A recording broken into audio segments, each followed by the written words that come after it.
Good morning, everyone. You are watching the DMZ America Podcast for Thursday, November 20th, 2025. Coming to you from the left, I'm editorial cartoonist Ted Rall. And coming to you from the right, I'm editorial cartoonist Scott Stantis, and we're joined by one of the storied cartoonists in all of history. Would that be accurate, right. Steve? That's right. Steve Kelley, whose work you probably know from just about being reprinted, everywhere? All over the place. Yeah. That's true. It is true. We resent you for that a lot. That's true, too. Just so you know. Three people can succeed at once. Can they? Can they really? Yeah, I think so. In Trump's America, right? I don't know if Trump wants anyone to succeed but himself. That's not very nice. Well, I don't know. Think about it, Ted. He certainly isn't letting his prosecutor of Comey succeed, but she doesn't seem capable of it. But if you're Donald Trump and what you care about the most is your legacy, then the more citizens who succeed, the better your legacy is. That's true. Yeah. So he wants everyone to succeed, I guess. I mean, that's my assumption going in, unless I have it proven to me otherwise. Well, I would say that people he calls piggy, he probably doesn't want to succeed. What do you think about that? Well, that's probably true. That is, I mean, and that's the thing. I mean, listen, okay, let's just dive into this because Steve, I mean, you are, inarguably one of the smartest people in a smart profession. Or let's pretend it is for the time being. Wow, thank you for that, Scott. Well, but I mean it. You think the issues through, but you do. I mean, here's the thing: debating with you and talking issues with you, I've never felt that you were like just carping some line from someplace. Like many of our other cartoonists will just, you can pretty much read the New York Times that morning and know what they're going to be thinking. I don't get that with you. I never have. But I mean, that's just to lay the groundwork for smart. And I mean, Donald Trump, do you really, think that there's a lot of smartness going on there? Because the vocabulary, I'm just saying the inarticulateness, inarticulosity. I would start with he won. And that's a fairly significant suggestion that he campaigned well, and I don't think you campaign well without being, having a pretty good understanding of how the system works. A lot of people said, "Oh well, other people, when he campaigned against Hillary, everybody said, oh well, he didn't do well in the popular vote." Well, he wasn't campaigning for the popular vote. He knew what the rules were, and he was playing, he was playing by the rules of the game. And so, I mean, it's like I've often compared it to people who say, well, Hillary got more popular votes. And I'm like, okay, well, that's like saying, a baseball team who loses by 30 runs, they had more hits. Who cares? It's a statistic. But Steve, Hillary Clinton never heard of yards than the other team. Poor Hillary Clinton never heard of the Electoral College, so it's really not her fault. Right. Well, that's true, and the Electoral College exists for legitimate reasons, and I think you can make the case. Gosh, we should just have one person, one vote, and be done with it. But that's not the system. States, it's difficult when you're divided up into states, and you don't want people running a campaign just to large population centers. Hey, to your point, I would say Donald Trump is probably the most intuitive and counterintuitive politician in the country's history. I've never seen anything like that in this. And let's not forget his achievement, right? He's the only man to be elected to the presidency without having served in the military or held elected office before. He literally just came out of the gate. It's like it's like Michael Jordan being like, "Oh, I want to play basketball. I want to do an entirely different professional sport." Right? Well, I mean, did you say Michael Jackson? Michael Jordan. Michael Jordan did want to play another sport. Remember, he played golf. Exactly. No, he played baseball here in Birmingham for the Birmingham Barons. Oh, right. But then he was also a big golfer. He was everyone's favorite opponent because he played for money. And he had a really low handicap that he couldn't play to. Really? He was an honest golfer. You lose a lot of money that way. Did you ever play him? Did I ever play golf? Or I played golf. I never played Michael Jordan. No. Well, that's what I was asking. I mean, that wouldn't be out of the realm of possibility. Yeah. No, but yes, it is. And that would have been so much fun. And I'm not talking about because, I might have won some money. I'm just saying. Oh, sure. Meet Michael Jordan. I've often thought you can learn everything you need to know about someone by playing one round of golf with them because they experience every, you have challenges, you have disappointments, you have moments of extreme joy. Mm-hmm. And how people react to those things, often it takes a lifetime to find out, but you can find out in 4 hours on a golf course. Let me ask you, you want to be friends with them. I've got friends who are friends for life that I met because we were paired together in a golf tournament. Oh, cool. Well, I wanted to ask you about golf, just total out of left field question. Is Trump a good golfer? I know you're an excellent golfer. Is he? I used to be a good golfer. I'm not anymore. My brother would tell you flat out he sucks at golf. But I haven't played with Trump. I haven't seen him in person play, but I've seen his swing, and he has a pretty good golf swing for a person of that age and his physical stature. Mm-hmm. Yeah, he hits the ball pretty well. Steve, let's talk about the state of the GOP. That's what I put on the thumbnail for today's episode, and I figured you might have some thoughts about it. There's a poll I'm sure you're aware of that came out a day or two ago, NPR Marist poll, that shows basically it's a hate off for the midterms, right? I mean, Donald Trump is really at a low. He hasn't been. He's at 39% approval rating, way underwater. He's basically hasn't been this unpopular since his first term, and at the same time, the Democrats may not be able to take advantage of that because nobody likes or trusts the Democrats either. American people basically only care about affordability, and they feel like neither party, nor the media, nor anyone gives a shit about them. Right. So what happens, politically going into the midterms? I mean, my theory is that both parties aren't really running against each other. They're running against apathy and trying to motivate their base. But how does this play out? Well, I don't have a crystal ball, but if I had to guess, I would say that if the economy gets better, if people start earning more at their jobs, if they're bringing home more, and then of course, Trump has promised almost everybody, a $2,000 check, which kind of check. That's a good check, but I'm not sure I understand it. It sure smells bad to me. I mean, I wouldn't recommend, if I were in his cabinet, I wouldn't recommend delivering $2,000 checks to people.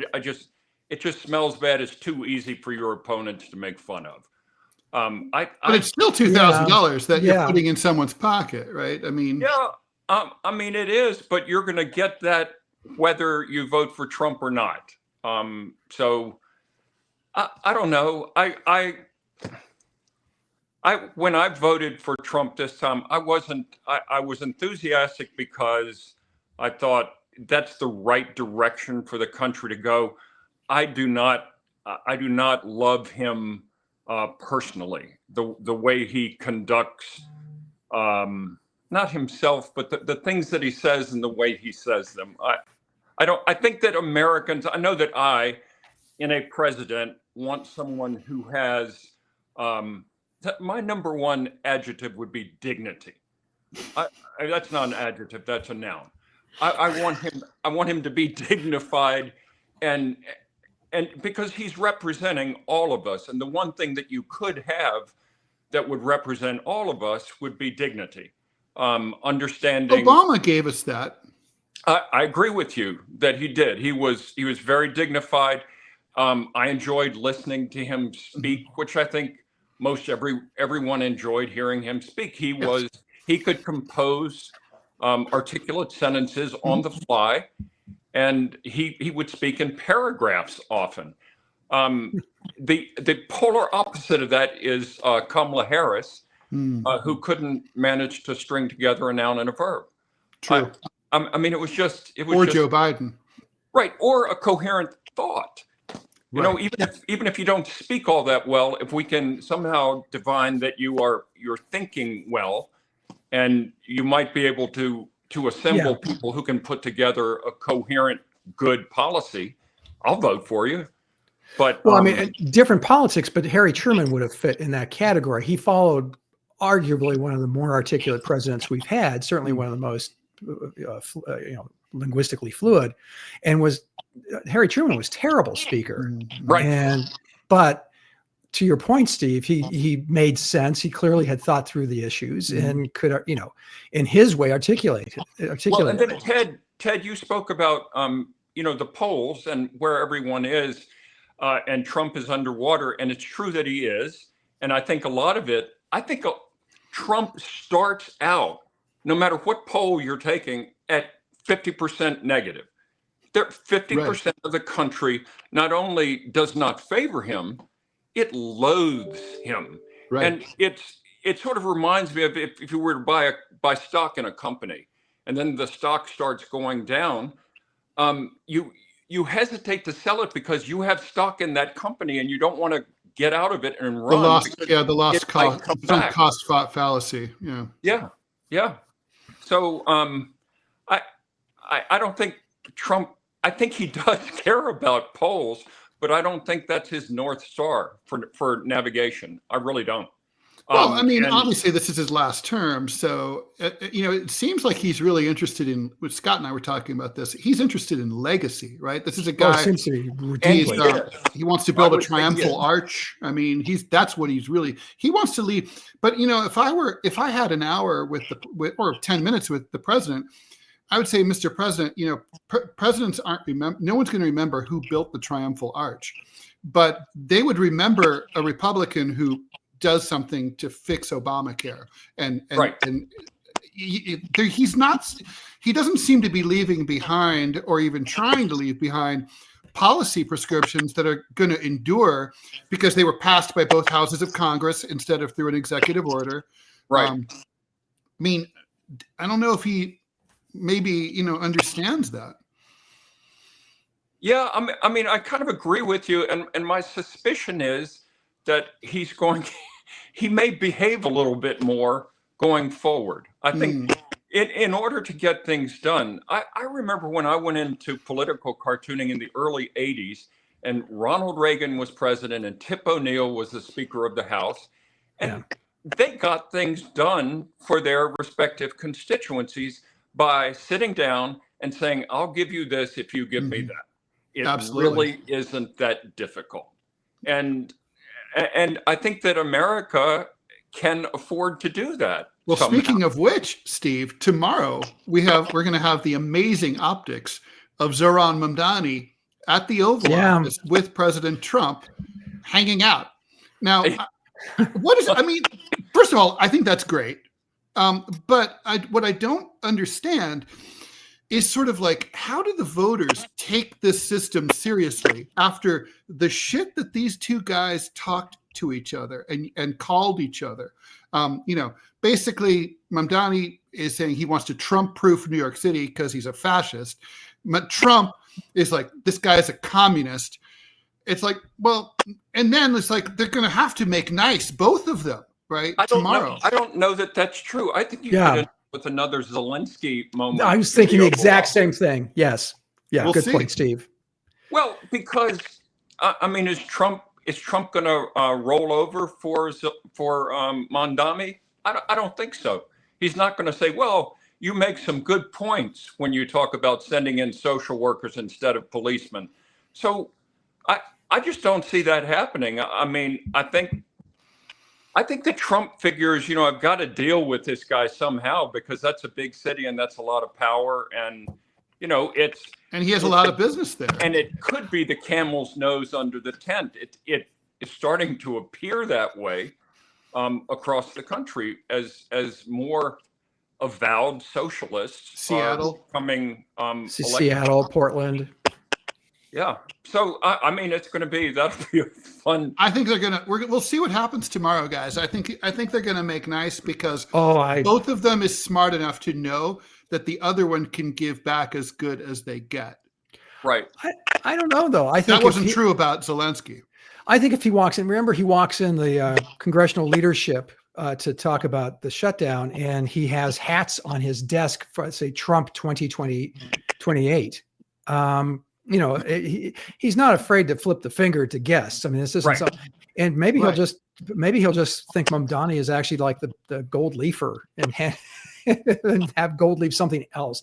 I'm sorry, Steve, that the Oval Office looks awful. I just don't see Mamdani doing that well in New York City. I mean, I don't either. He threw up all of these policies that he was going to get all of these great things, and people made the mistake of believing him.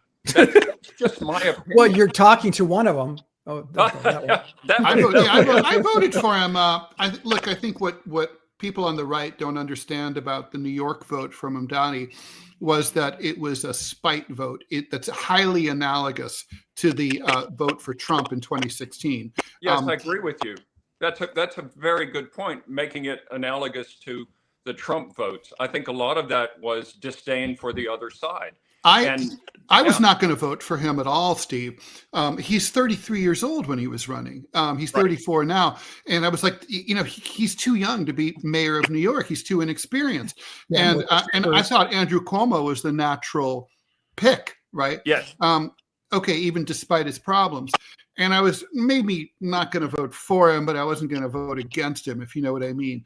And then, and then then the New York Times came out with this toxic editorial against Mamdani and how dangerous he was and how he was going to destroy business. And then I started getting these mailers from, that were paid for by Mike Bloomberg, start talking about like how he was going to bring Sharia law to New York. And I was like, oh my God, the rich and powerful elites at the New York Times editorial board and the billionaires, they hate him. I was like, I've got to totally vote for him. Yeah. That's literally why I voted for him. And everyone I know voted for him for the same reason. Yes. Yeah. I mean, the Democrats now who, have big microphones are decrying billionaires because all of them are millionaires. And I think the millionaires don't care much for Mamdani well, either. Bloomberg's a Democrat, really. Yeah. I mean, yeah. And if you think he's only going to tax billionaires, I've got a bridge in Brooklyn to sell you. Yeah, I don't think people really expect that much from Mamdani. I mean, I think the grocery store thing is probably dumb. The bus thing's probably a pretty good idea, and he can do that. As for freezing the rent, the problem is it doesn't go far enough because the median rent for a one-bedroom apartment in New York City in all 5 boroughs, including Staten Island, is $5,000 a month. And things are way out of control. And even if you can freeze the rent for a year or two, most New Yorkers are like, it should be, you should reduce it by 40%. And that's not going to happen. Well, so Ted, just as a matter of interest, suppose you owned rental properties in New York City and your property taxes went up and you had costs, to renovate properties when tenants moved out, and you started losing money on your rental property and wanted to raise the rent. What would you tell those people to do? Well, landlords are already in serious trouble in New York City, even, going back to de Blasio. I mean, there was a law passed 6 years ago under de Blasio that reformed, that, for example, makes it impossible for landlords to raise the rent after a renovation, which used to be a standard thing. Like a tenant moves out, you renovate the apartment, you can raise the rent to recoup that's no longer true. And so, I have banker friends who are warning me that we could see the Bronx is burning kind of scenario again from the 1970s, where landlords torched their own buildings. It happened to me in the mid 80s. My apartment was burned to the ground. It was arsoned by the landlord. He burned the entire block down. And so it's a problem. I mean, I don't want to pretend like it's not. I mean, I think there are solutions, but I don't think, unfortunately, the landlords, they bought at these prices, and if they'll go bankrupt. I mean, you're not wrong. Well, yeah, but I guess I wonder too, could you walk into Dillard's and, I mean, if you were the mayor of a city and say, well, you can't raise the price of the clothes that you're selling because people can't afford to pay more, and Dillard's would just go out of business or close down in that city. You at least have to look at the big picture when you're considering policies. Well, and on a national scale, though, Steve, this is also this is applicable in that people generally, say 20 years ago, spent 25% of their income on housing. That number is now over 50%, approaching 60. Right. That's a huge issue for this White House and for the Republican Party, who, Trump ran saying that he was on day one going to get the prices down. Hasn't happened. I haven't seen, other than what someone like a Mamdani has done, is propose, how do you get those prices down? Now, I've often talked about, I don't know, why don't we let free markets take care of this issues that free markets do so well? Right. And that is get rid of or lower a lot of the restrictions, a lot of the regulations, open up supply chains. That means getting rid of tariffs, which I loathe and find to be completely and utterly anti-free market and free trade. And that would mean people could build houses, build apartment buildings, and build our way out of this problem, because it's not like we haven't had this before. Following World War II, we had 1 million men come back, and we didn't have enough housing for them, obviously. And what did they do? They started building places like Levittown and other communities like that across the United States, and they fixed the problem fairly quickly. Right. Well, I like the idea of a vibrant construction industry. I always have, because there are so many fingers that radiate out from that and provide income and jobs for so many different people. I mean, if you're going to build a house, you need framers and flooring guys and roofers, and you've got to buy windows, you've got to buy paint. All of that lifts up the economy. And then the house has to be maintained by people who make a living doing landscaping and so on. All that's true. I've always wondered, though, about we have tens of millions of abandoned houses and apartments in this city. This country. And I always wonder if there's not something we could do to rehab a lot of those and give those to the homeless and to the poor, or subsidize or something. I mean, it just feels like, when you drive through rural America, you see these boarded up farms all over the place, farmhouses everywhere. I mean, my hometown of Dayton, Ohio is gutted by the demolition industrial complex. Everything just gets torn down. That's what they call it. It's actually fascinating, because the reason that they demolish all the homes is because the banks that are based in New York and Chicago, they evaluate the ability of a loan application, and they look at the ratio of occupancy to available square footage in a town. Right. So the city of Dayton, and this happens all over the place, they to get rid of the denominator in that equation, they tear down a lot of empty units, and so you end up with nothing that, if the economy ever turns around, that you could ever rehab and turn into take an old factory and turn it into a hipster loft. You're mortgaging the future by doing that. Well, that makes sense to me. I think you're at a level. What you saw in Dayton that's shocking to me, that they would just go through and mow down. Yeah, Detroit it started in Detroit. Yeah, there's farmland in Detroit now. In the city of Detroit, there are cornfields now. Wow. Well, versus the meth-based economy it was prior, which was such an improvement. So this is great. I love talking policy here. So you talk about housing, about that market, about building housing. Part of the problem with that is they're having a hell of a time finding guys who are work for them, Steve. And part of that is that the workforce they've relied on, the immigrant workforce, the illegal, let's be clear, much of it illegal workforce coming in. So, I mean, has ICE and has that whole movement kind of, I mean, has it run its course? Has it overstepped? Because the effect on the economies now is being felt. Again, I would try to look at the issue from a macro perspective, and that is that they say, oh, well, if we don't have this flood of illegal immigrants into the country to work the fields, who's going to pick, the lettuce? And I'm like, well, the problem is, I mean, the reality is, if you paid enough for picking lettuce, you would get people here who don't have work. Here.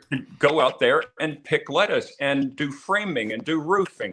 When I lived in New Orleans when Katrina hit, and so in the aftermath of that, for 2 years, I would look at people who were swinging hammers and hauling. I watched the feed. I'm sorry, are we back? You're. I'm sorry, I just lost the feed here. I'm just saying almost every one of the people who was actually swinging a hammer or doing physical labor was obviously from another country. And I thought, what is it with Americans that they just yield all of this work that pays good money, to other people?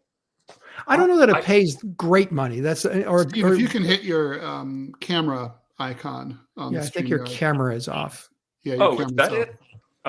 We don't see you. Let's hope so. You faded to black. Is that it? Well, now I went to black. Try it again. Hit that camera. Slam that camera logo. And then we should show some of his cartoons. Yeah, we should. Can you see? Can you see us? Me on the screen now, but I don't know if you do. We don't. We do not. But unless you're in a very dark room. I am not. I'm at my girlfriend's parents' house, by the way, in Lawton, Oklahoma. So live from Mammoth Cave, Kentucky. Yeah, I don't have a big comfortable chair that I draw out of. All right. Well, let's. All right. Well, yeah, Steve, we don't see you, but that's can you see us? We can hear you. Yes. I can see you. It says you're on the show, and it says uploading recordings. So, but you should see the three of us side by side on your screen. I do. Oh, that's really weird. We only see each other. Scott and I only see each other. Lord. Okay, whatever. We'll show your cartoons. We do have other graphic elements. Yeah, here we go. All right. Well, so this may be a great time for the feed to go dead for everybody when you're showing my work. Totally. Here we go. All right. Now, I'm sorry, I have to read it because we do have an audio component to this, but it's Mamdani saying, my aunt stopped taking the subway after 9/11 because she didn't feel safe wearing a hijab. And the woman responded, that must have been devastating, Mr. Mamdani. My aunt stopped taking the subway after 9/11 because she was incinerated in the North Tower. You got some reaction to this, Steve. Shocking. Well, I did, but on Facebook, on one of the sites on Facebook, this cartoon received 86,000, I guess they're just called reactions, but I went through some of them, and I mean, it was mostly just people, angry about what Mamdani had said and agreeing with the cartoon. But I've never had any sort of reaction at that level. I mean, if I get recently, 100, that's about it. So can you talk a little bit about what the reaction was? Just people outraged that Mamdani was so tone deaf that he made that remark. Of course, he was standing in front of a mosque when he said it, and there was a group of adherents to Islam that he was speaking to, and I think he was speaking directly to them. And I don't. Was he trying to make them feel better? I have no idea. But oh, we know what he was trying to do, Steve. Come on, you're speaking to the audience. You're trying to motivate the base is what he was doing. But I don't know. I thought it was the biggest mistake he made in his campaign. Now, and this is a side issue, but or I'm sorry, Ted, did you have another? I was just going to say, Steve, I don't know. I don't want to risk losing Steve, but according to the error message I get here, if you refresh your feed, it might help. You just hit, I don't know if you have a Command R or whatever. Well, I'm on a phone. That might be part of the problem. Oh, maybe don't take that. I don't know if you can. Oh boy, here we go. Well, I can explain this for him. Okay, go ahead. Yes, playing the role of the understudy of let's hope we get Steve back here. Yeah, we will. So, I can understand why this cartoon got such a reaction, and I don't know that I disagree with the sentiment in it. I mean, it's when you make why we decide to make ourselves and our own stories heroics. Ted, I never quite understood it. I mean, here's a guy who is, the front runner for the mayor of New York City. Hey, there you are, Steve. That worked. Yes, it worked. Yay, Steve's back. We're just explaining that what you meant by this is that no, I wasn't doing that at all. I was talking about how politicians tend to want to expand their own mythology. And, I'm just like you because I've suffered like you. Well, Mamdani, I mean, that's an extraordinary story. Let's face it. But I mean, it's sort of like when Hillary talked about dodging bullets in Bosnia. It's like you don't have to do that. Well, that didn't happen. Yeah. Well, and it really doesn't matter that the truth of it in this case really doesn't matter to me. It's even if he made up that story about his aunt, it's still completely tone deaf and insensitive to certainly the families of 3,000 people. Yeah. I see your point. Look, obviously, I understand the cartoon, and I get it. But I mean, it is also true that like a lot of people suffered after 9/11, right? Like most of all the people of Afghanistan and Iraq, I would say. But right. But like obviously, yes, the New Yorkers and other people who lost loved ones, obviously. But it's also true that, like, for example, a couple of Sikh people were assassinated by morons after 9/11 who thought they were Muslim because they had turbans. I mean, there were lots of cases of discrimination against Muslim people after 9/11 for years. I mean, they suffered too, right? Yes, it's a valid point, and Japanese suffered in a similar way after Pearl Harbor. Yeah, it's. I mean, I don't know what you say other than it's unfortunate, but it's also understandable that people would feel the way they felt, and it doesn't make it right. It just makes it understandable to me. I don't think that my cartoon didn't say, well, they got what they deserved, these people who had nothing to do with the attacks. It said, you're running to be the mayor of New York City. You should, even if you're going to say what he said, maybe he should have started out by saying, the attacks on the Twin Towers were unforgivable. And if he had prefaced his remarks with that, I think it would have made a big difference. But or just say a lot of New Yorkers suffered terribly that day and afterwards, yes. Including, right? Yes. Yeah. That probably would be better. Let's show something else here. Okay. Congress saying high five. When she says, sorry, after 40 days of chaos and anxiety, the most I can offer you is one finger. I really wanted you to show the one finger, Steve. Yeah, I know, but I have clients that I have. God, Scott and I are both with the Andrews McMeel syndication, formerly known as Universal Press Syndicate. And the online arm of that just censored one of my cartoons yesterday for a reason I think you guys will probably agree is incredibly retarded. It was a cartoon that showed Hitler in the bunker, and it's Hitler in the bunker. It's a historical analogy, and there's a Nazi flag in the bunker, as there was. Right. And they said, we can't distribute a cartoon that shows a swastika. Wow. I didn't know that. I've seen a zillion cartoons using swastikas. Yep. I mean, they were all, I'm sorry to say, but I consume most of my political cartoons online, and the rules there are not as strident as the ones in print. But yeah. I know swastikas were verboten. I mean, as long as you're not using it improperly. Well, here's the cartoon. I'll just show it. It's about the Democrats. Yeah. Wow. It's an aide coming to Hitler saying the Allies are Democrats. They came to Berlin to surrender.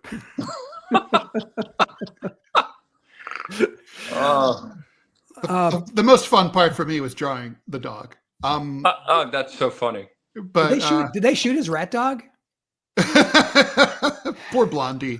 How we loved him. So, yeah, I mean, anyway. So yeah, it's a little ridiculous that in 2025 we're still laboring under the inability to show like the middle finger. Yes. Yeah. Well, the thing is, newspapers are consumed by members of the family. I guess you could say the same thing about online, and maybe to a greater extent. It's just that with newspapers, I guess people are more accountable because they're sitting at desks and they have phones on their desk and they have email addresses and their names are known. So the internet is just this, it's just all vapor. And if you get angry at something, what do you do about it?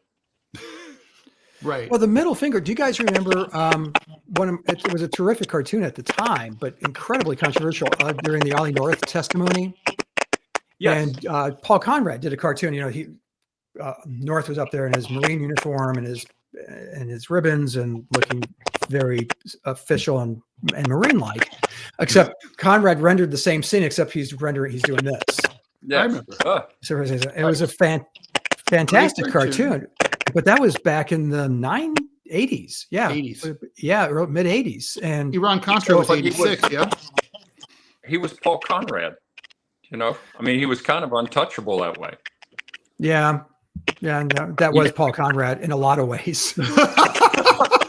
Let's show another one of your cartoons. He was something.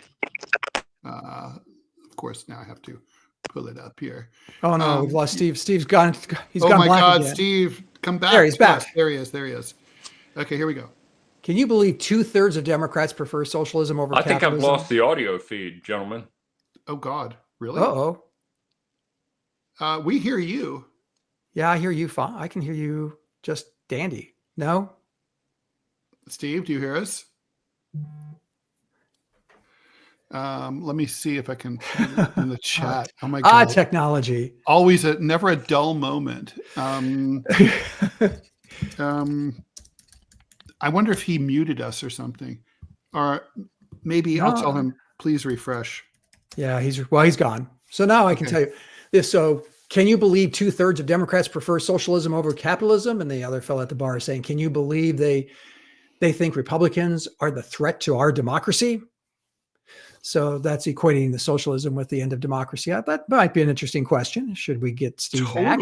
Totally interesting. I mean, I would push back on, I think Scandinavia, here, Steve, we'll just let him answer.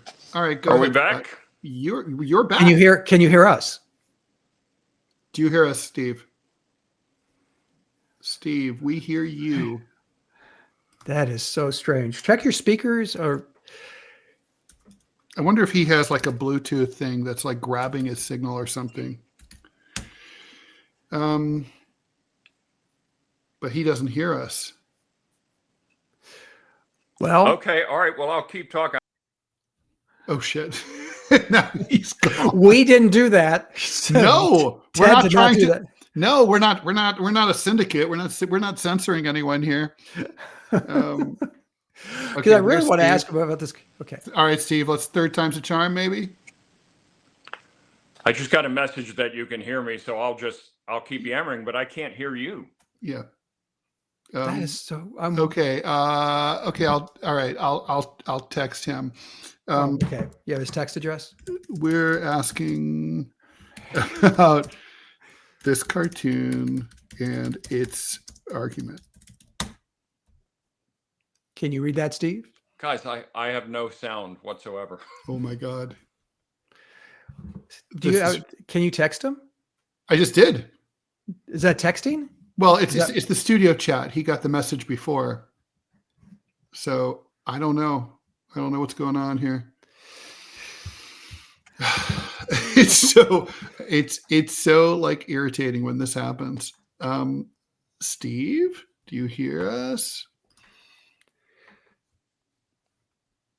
Yeah, there was some stutter. I agree with Logan Perry. I was hearing that. I'm pretty sure that was on his end. I don't know what to do here. I'm just going to text him through text. Okay. Or we could just say goodbye and show his cartoons. And all right, maybe we should do that. What do you think? Well, I'll take him out of the. Well, I'm not. I'll just let him be there. All right. Well, I'm really sorry.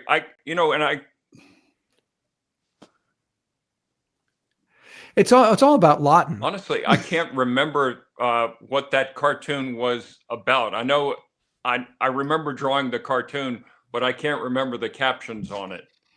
And it's too small for me to read. Okay. All right. I'm so sorry, guys. Okay. All right. We'll just go ahead and I think we're going to I can read it now. Okay. Oh, okay. Do it.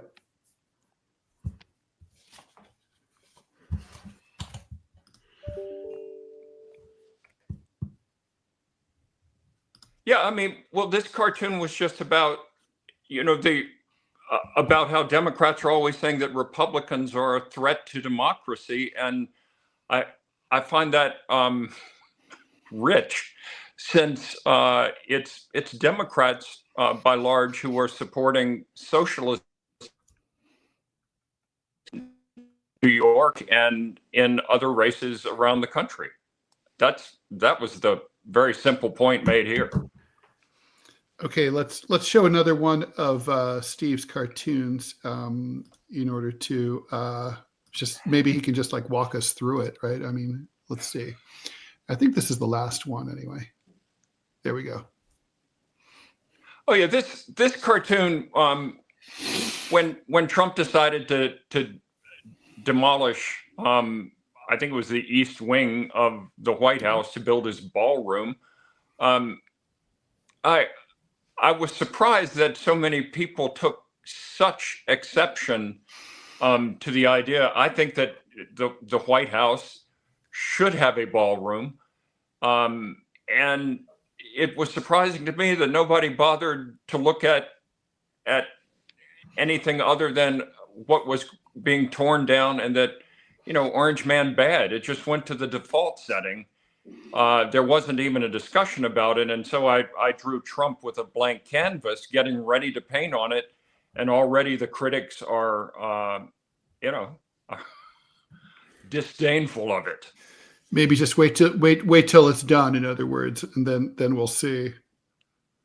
Unfortunately, Steve can't hear us. So I think, Scott, what do you think? Should we just take Steve out? Yeah, I think maybe have him on again. Okay. And all right. Well, all right. We're going to take Steve out. Sorry, Steve. Maybe you can text him or something afterwards. Okay. So anyway. You can show some of mine, some of yours. Yes, I mean, indeed. That's really a shame, because we're having a pretty good conversation.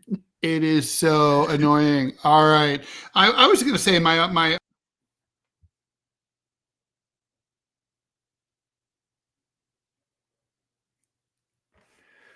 Row.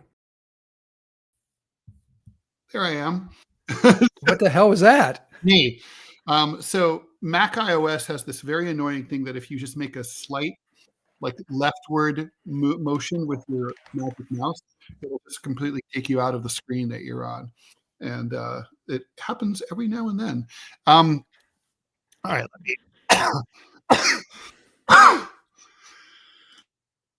God, nothing's working right, including me. What I was going to say is that there, obviously there's lots of, there's socialist democracies all over the place, right? In Scandinavia. Yeah. And so, I'd be curious to know why, if he feels it's a slippery slope, which is, has happened in the past. And there's a lot of capitalist dictatorships. Well, yeah. China. So, yeah. China. All right, let's pull up a Scott Stantis cartoon. Oh, here. Good Lord. He's the worst. This is Newsom is now apparently, according to polls, the front runner for the Democratic nomination 2028. And so, but I'll do for America what I did to California. And that wording is very intentional. And I just have an Uncle Sam type guy saying that's what we're afraid of, because California not doing great. Didn't you want to show something that was going on in California in the cartoon? I'm wondering if I should have. I mean, that seems like a TED Talk. You're right. I mean, you show, you show it, you don't say it. You do both. And well, sometimes I say it, but I'm just saying it's sort of like, it's a rule in cartooning that I violate too. Show don't tell. I was just thinking could have used a few homeless people. Yeah, I think some tents. Yeah, maybe have homeless tents behind him instead of just the guy. Okay. Fair point. No, not trying to be difficult. You're cartoon shaming me. But hey, Ted, I'm going to take off for just a minute. I got to take care of something real quick. I'll be right back. Okay, all right. I am so sorry.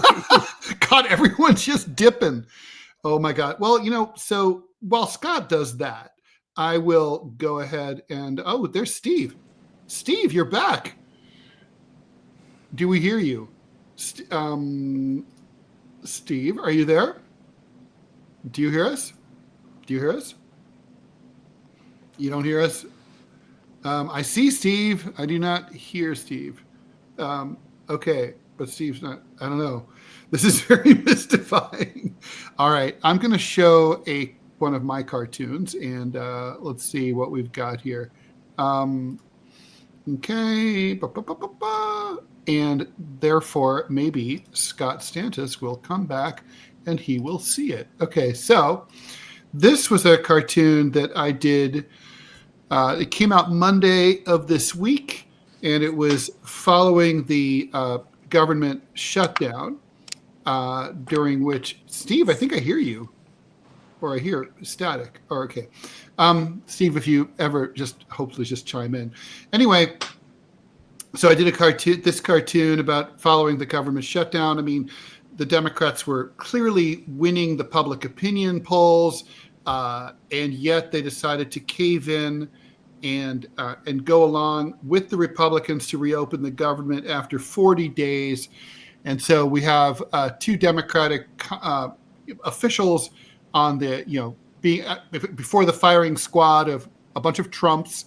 And one says, "We were winning. Why did we surrender?" And the other one says, "Worry not. We've got them where we want them." And I thought, it's a self-explanatory cartoon. It seems like the Democrats have an amazing ability to snatch defeat from the jaws of defeat from the jaws of victory, as we like to say perversely. And that's sort of the thing, Bettina. The behind the scenes things of cartooning, is important. There's Scott Stantis. Yeah, this one I know. Hey, Steve, we hear you now. Can you hear us? Nope. Okay. All right. Anyway. So no, what I disagree with you on this, Ted, and I need to ask you this, is that I floated this idea last time, and it's that could these 10 Democrats who voted against or voted to end the shutdown, could they have just done it for humanitarian reasons? That is, they saw that real people were going to truly suffer. I think you can give them some credit for that, but or not. You tell me. Well, first of all, there's the fact that that's not what happened. I mean, we know now that the airline lobbying group, which is called Airlines for America, was leaning heavily on Congress and on Chuck Schumer and on the Senate Democrats to reopen the government with a clean continuing resolution. That's what happened. The airlines were suffering losses, they were seeing delays, and they were anticipating more delays as we went into the Thanksgiving holidays, a pre-holiday period. Thanksgiving's a week from today, and they were worried about that. And so they told the Senate Democrats, cut the shit and reopen the government. That's what happened, right? I mean, and so were people suffering? Sure. But I got to tell you, as brutal as people losing their SNAP benefits was and the hunger that it caused, that's going to pale compared to the scale of the suffering and the disease and the death that's going to result from the fact that the Obamacare subsidies are going to have been left to expire. And almost certainly there's not going to be any deal to restore them, despite what the Republicans are sort of implying. Yeah, the Republicans and even Trump keep implying that there's some plan in place, so Trump care or whatever the hell they want to call it. Have you heard? I mean, I'm serious. I pay attention to this. I'm sorry we lost Steve because he may be able to address this. I haven't seen or heard of a serious plan from the GOP on healthcare to replace. They talk about, can you hear us now, Steve? We hear him. We can hear him sigh, but we can't hear him. Yeah. Well, we have grace under pressure. Anyway, go ahead, Scott. You were saying. Well, that was just the thought there that I haven't heard a GOP proposal. No. That's as extensive. There is none. They don't care. I mean, I think there's a division in the conference. Some Republicans definitely want to do something, but not enough to get to a majority. Right. I mean, well, and when you look at districts, Republican districts, you definitely see, a need because many of those people are on SNAP. Many of those people are on Medicaid. And, what is GLIP? Those are the Ozempic type drugs. Okay, well, this is just a natural one. It's called not being able to afford food. Yeah, exactly. Let's put on another one of yours, Scott. Oh, really? Or actually, we'll put on another one of mine because. Here we go. Go ahead and read it. Okay, so it's a couple in a poor, rundown apartment. And so this one guy says, thanks to the always surrender Democrats, food stamps are back. And so is the toxic food I can afford. Also, thanks to the Democrats, I can't afford to see a doctor about the cancer I got from eating toxic food.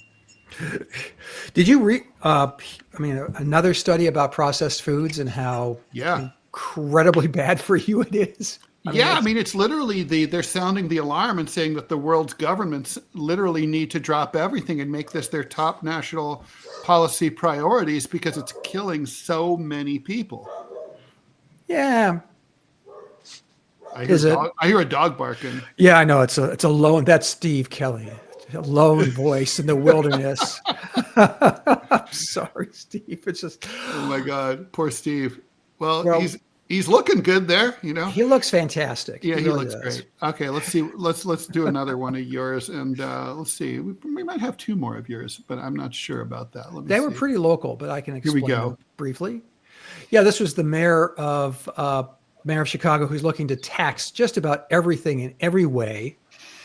And so it's the Delta 8, which the U.S. Congress decided is making it illegal only because there was no controls, no regulation. They were selling it in packaging that looked like candy, and they were selling it in venues like, gas stations and, little mini marts and stuff. But the mayor of Chicago thought that he was going to and was hoping to make $1 bazillion off of this gambit. So there's that. Yes. Okay. Let me find the other one. Do you have any sense about weed and marijuana legalization? So, I mean, when I was in New York visiting you, there's a bunch of illegal pop-ups in New York. In fact, there's one just around the corner from your place. Mm-hmm. Not anymore. It went out. Yeah. But but at the time it was shocking. Mm-hmm. And they were selling things like mushrooms and stuff. I mean, it was stunning. Yeah. Literally, there are only, I think, 12 legal pot stores in New York City, and there's literally over 1,000 stores. And these are stores, they're like in storefronts rented from landlords. They're not like, they're not squatters. They didn't break in. I mean, it's kind of amazing. So yeah, it's nuts. And there seems to be like a backlash. I don't know what Mamdani's going to do about this at all. Here's our last one. Okay, this was Choose Chicago is an organization, one of those city-funded things that are supposed to help people come into Chicago, and but they were the latest survey latest proposal said we need inclusive tourism and community engagement, which is people don't come to Chicago for that. They come to Chicago for the Loop. They come for the pizza. Well, what is inclusive tourism and community engagement? What do they mean? What are they talking about? Well, I think it's we all know that they mean woke tourism. That's what the tour guide is saying. And for our next stop is the exotic strip malls of West Beverly, which is a deep southern neighborhood, deep south of the city neighborhood, which is absurd. West Beverly is about the size of your thumb. And it's strip malls. And so the point of the cartoon is that this is absurd. No one comes to Chicago to go see, the most dangerous or the shittiest neighborhoods. They come to the Loop to see the Loop. They come. I like the sleepy dude on the top the upper deck. Yeah. So it just was one of those it was so absurd of an idea that I just had to cartoon about it, and so I did. Well, Scott, I think we should leave that there, and we'll have an even perfect hour, even if we didn't have an even perfect set of circumstances for our guest, Steve Kelley. Steve Kelley of Creators Syndicate. Check out his work. And thanks, Steve, for joining us. Steve, if you go back and listen to this, we're going to have you back. Scott, tell Steve we want to have him back. Hopefully on a working phone line this time.